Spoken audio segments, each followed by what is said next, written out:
সবাই কেমন আছো? আশা করি ভালো আছো। আমিও খুব ভালো আছি। আজকে বিকালে মনে মনে ভাবছি কী খাবো, তারপরে ভাবলাম যে ভেজিটেবিল একটা চপ বানিয়ে রাখা। তো কীভাবে চপটা বানাবো তোমাদের সাথে শেয়ার করে দিচ্ছি আমি।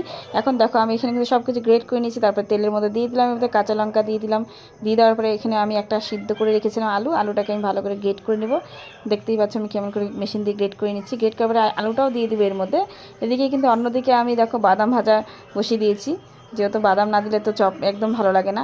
তারপর আমি এর মধ্যে কিন্তু এই যে ইয়েটা বানিয়েছিলাম, এর মধ্যে কিন্তু আমি হলুদ দিয়ে দিয়েছি, লবণ দিয়ে দিয়েছি, আর একটু মিষ্টি দিয়ে দিয়েছি। তারপর খুব ভালো করে নাড়াচাড়া করতে হবে, কিন্তু এর মধ্যে কিন্তু একটুও জল দেওয়া চলবে না। তারপরে আমি দিয়ে দেবো স্বাদের জন্য একটু ধনেপাতা কুচি দেওয়ার পরে আমি তারপরে এর মধ্যে বাদামগুলো ঢেলে দিব। বাদামগুলো দেওয়ার পরে খুব ভালো করে নাড়াচাড়া করতে হবে আর ঢেকে করতে হবে, কারণ এর মধ্যে একটুও জল যাবে না। জল দিলে কিন্তু এটা আঠা আঠা ভাব হবে না। তার উপর ওর উপর আমি একটু ভাজা মশলা দিয়ে দিলাম। ভাজা মশলা দেওয়ার পরে ভালো করে নাড়াচাড়া করে আঠা আঠা করে নিলাম। তোমরা দেখতেই পাচ্ছ একদম আঠা আঠা। আবার হাতে আমি একটু টিপে দেখে নিলাম যে সিদ্ধ হয়েছে কি না। তারপর দেখো একদম আঠা আঠার মতো হয়ে গেছে। আমি এটাকে এখন একটা বাটির মধ্যে বা একটা তোমরা যেটার মধ্যে ভাবো রেখে দেবে।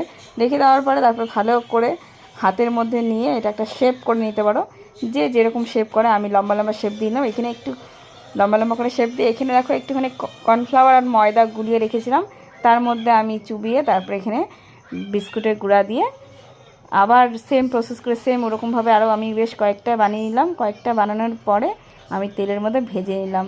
দেখো আমি কীরকম একদম হালকা আঁচের মধ্যে ভেজে নিলাম। গ্যাস বেশি বাড়ানো যাবে না, গ্যাস কমিয়ে ভাজতে হবে, তাহলে ভালো লাগবে, পুড়বে না। তারপরে বিকালবেলা চায়ের সাথে খেলাম। সবাই তো বলেছে ভালো লেগেছে, তবে আমারও কিন্তু ভীষণ ভালো লেগেছে। ভালো লাগলে শেয়ার